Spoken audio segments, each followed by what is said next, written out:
everyone! So, ang pag-uusapan natin ngayon ay patungkol sa complementarian. Lagi ba kayong nag-aaway ng karelasyon mo or ng partner mo? Ano ba ibig sabihin ng complementarian? Medyo mahaba-habang topic to. Ito yung between the relationship ng babae at lalaki. Ano ba yung design ng Diyos para sa kanila? So, complementary, isa itong view na meron tayong tinatawag na egalitarian. Yung babae at lalaki, pantay lang sila, egalitarian pagdating sa authority. Yung complementarian naman, pantay sila pagdating sa halaga, sa worth, sa value. Pagdating sa authority, magkaiba sila. Yung husband, may authority sa asawang babae. So, ano ba yung complementarian? Sasabi dito, the view that men and women are equal in dignity. Pagdating sa value and worth, because our image bearer, nilikha tayo ayon sa imahe ng Diyos.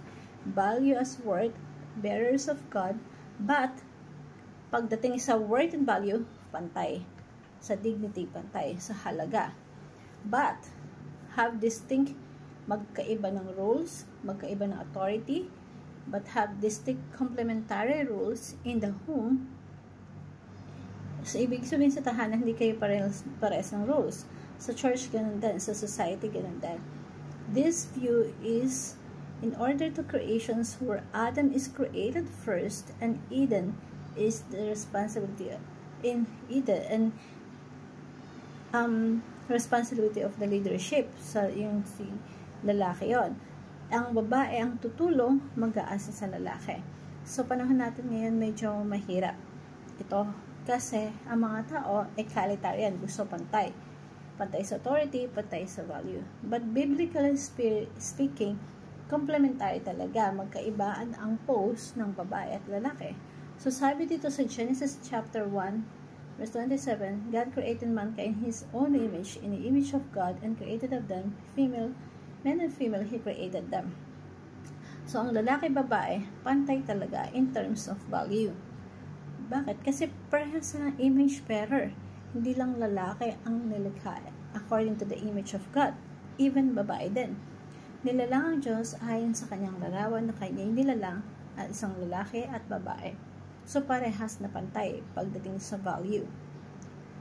So, yung first teaching natin for today is husband and wife are equal in value and dignity.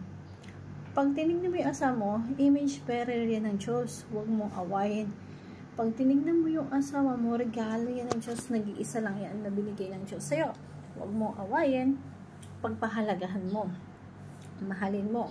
So, husband and wife are equal in value and dignity. Hindi ka mas mataas kaysa sa asawa mo. Hindi ka mas mahalaga sa harapan ng Diyos kaysa sa asawa mo. Kung paano ka mahalaga sa harapan ng Diyos, ganoon din yung asawa mo ng babae. Pangpahalagan mo.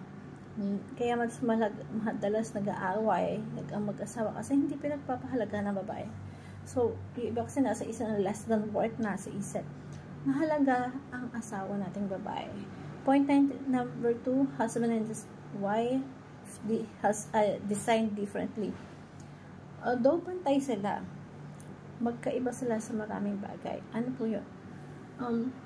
For example, in terms of authority, yung husband, nilikha siya na talagang mas mag-lead sa pamilya. Yung wife, nilikha ng Diyos para to nourish the family. So, meron tayong egalitarian. Si Jesus ang umbrella. Siya yung head ng lahat. Pantay-pantay lang. Pagdating sa authority. Kaya merong mutual submission. So, sabi din, merong sabi nga, submit to one another under the reference of Christ. So, ang complementary naman si Jesus Christ, yung head ng husband, yung husband ang head ng wife, yung parents, sila yung head ng family. So, diba, yung husband muna, ang role niya is to protect the family, lead the family, provide for the family. Yung wife naman, comfort, teach, and nurture the family. Yung children naman, you have to love your parents and obey your parents, honor your parents. So, ito yung role. sabi sa 1 Corinthians chapter 11 verse 3, makikita natin yung order dito. Si Jesus, meron ng head tayo pa kaya. So, sabi dito, but I want you to understand that the head of every man is Christ. The head of the wife is her husband. And the head of Christ is God. So, God, Christ, husband, wife, children. Malinaw po yan sa Bible. Merong different roles yan. So, sabi dito sa Ephesians, wives, submit to yourself, to your own husband as you do to the Lord. For the husband is the head of the wife, and as Christ the head of the church, and his body, in which is Savior. Now is the Savior submit to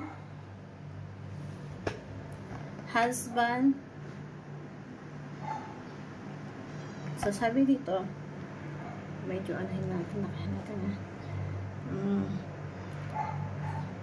Christ is the head of the church, his body, in which he is the Savior. Now, as the church submit to Christ, so also wives should submit to their husband in everything. Husband, love your wives just as Christ loved the church and gave himself to her.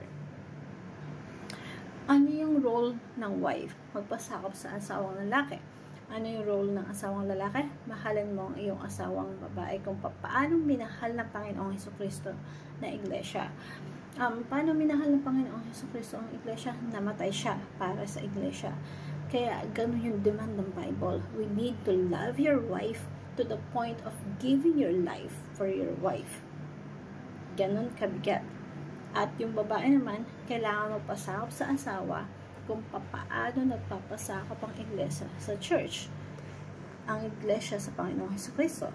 So, sabi dito sa Genesis chapter 2 verse 18, the Lord God said, it is not good for the man to be alone. So, nilikha ng Diyos si Adan, mag-isa lang siya. Ang ganda ng creation, everything was in a sequence, diba? It was good, it was good, it was good, it was good in your creation. But suddenly, it was not good. Ano yung not good?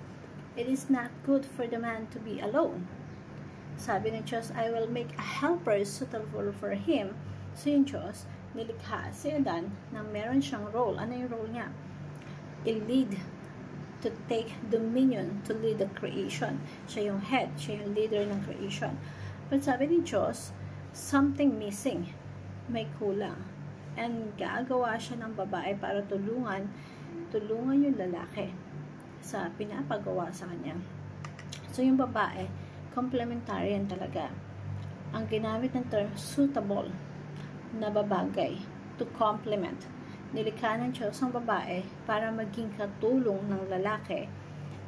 Nilikha ng Diyos ang babae para maging katulong ng lalaki.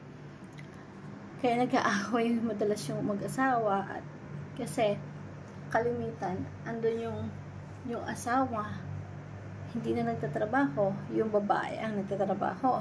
So, kikilos ng kilos, diba? Si lalaki ayaw kumilos. Bakit ayaw kumilos ng lalaki? Kasi sasabihin ng lalaki, kasi nilikha ka ng Diyos para maging katulong ko. So, tama ba yun? Hindi, diba? Hindi po ganun yun. Sa Bible, yung babae, katulong ng lalaki, ibig sabihin, yung lalaki dapat na mas maraming ginagawa. Kaya yung babae, katulong, kasi supporter siya. Nung ginawa ng Diyos si Adan yung binigyan ng maraming trabaho. Nalikahan niya yung babae para tulungan si Adan. Napakaganda ng design ng Diyos. Pero, yung lalaki, you have to make sure that you are doing the will of God. Doing or obey the God. Yung babae, tutulungan ang lalaki kung ano pinapagawa ng Diyos. So, hindi pwedeng katulong babae at ang lalaki walang ginagawa. Hindi pwedeng gano'n. Dapat ginagawa mo yung kalooban ng Diyos.